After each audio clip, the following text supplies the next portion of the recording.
Salut tout le monde. Bon, j'espère que vous allez bien. Je vous fais une petite vidéo ce matin par ce beau soleil. Il est 8h30 et on entend les oiseaux qui chantent, la tondeuse du voisin. Bref, les bonheurs de l'été. Mais c'est pas pour ça que je vous fais cette petite vidéo ce matin. C'est pour vous faire un petit rappel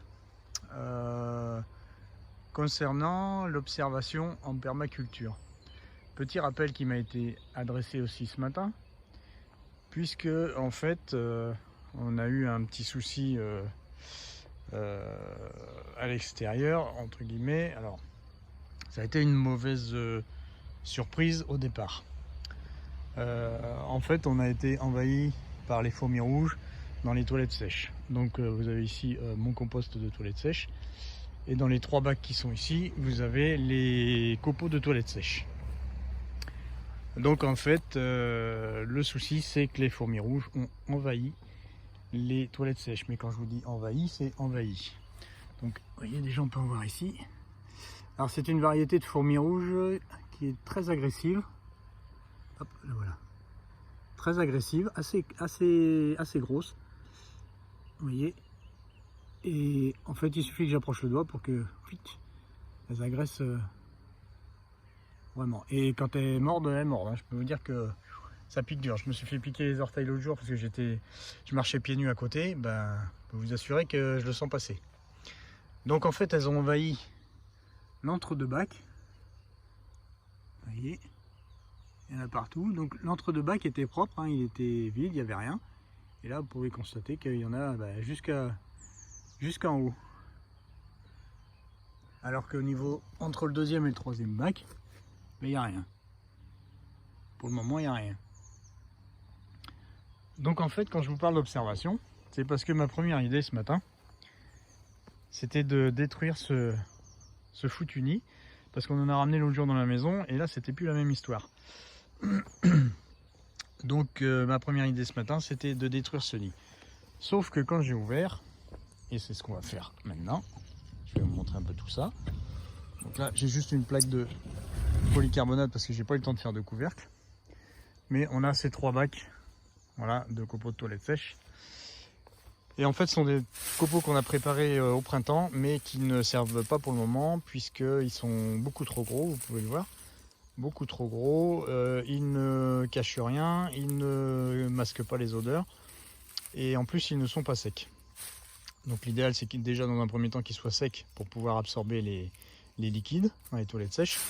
Et puis là, bon, bah, ils sont beaucoup trop gros. Donc on attend qu'ils sèchent, et après, on va les rebroyer à nouveau pour en faire du plus petit. Parce que là, vous voyez, c'est pas très sec.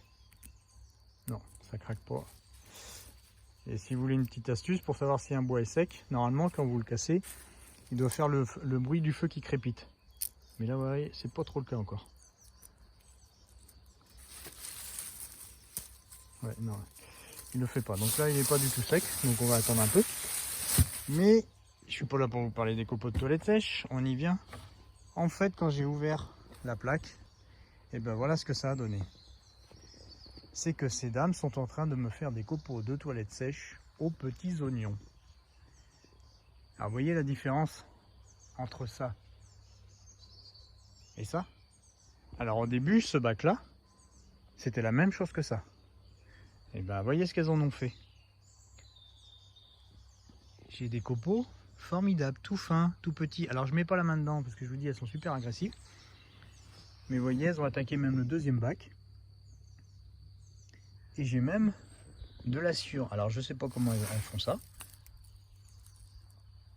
Mais elles ont fait carrément de la sciure. Donc ça c'est génial.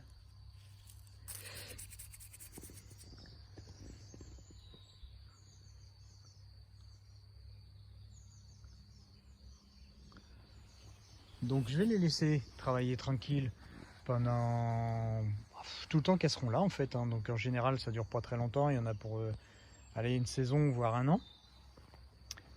Zut, voilà, je me suis trompé. Et dans un an elles partiront. Vous voyez, elles installent même leurs œufs. Et donc en fait, si je suis sympa avec elles, elles vont m'attaquer le 3e bac qui est ici. Et je vais même, non, ce que je vais faire, c'est que je vais transférer une partie du bac directement dans les 2 autres, comme ça elles vont le travailler dans la foulée. Et d'ailleurs, on va le remuer un peu, voir ce que ça donne. Parce que je ne sais pas si elles ont travaillé juste en surface ou si elles ont travaillé en profondeur. Donc on va voir ça.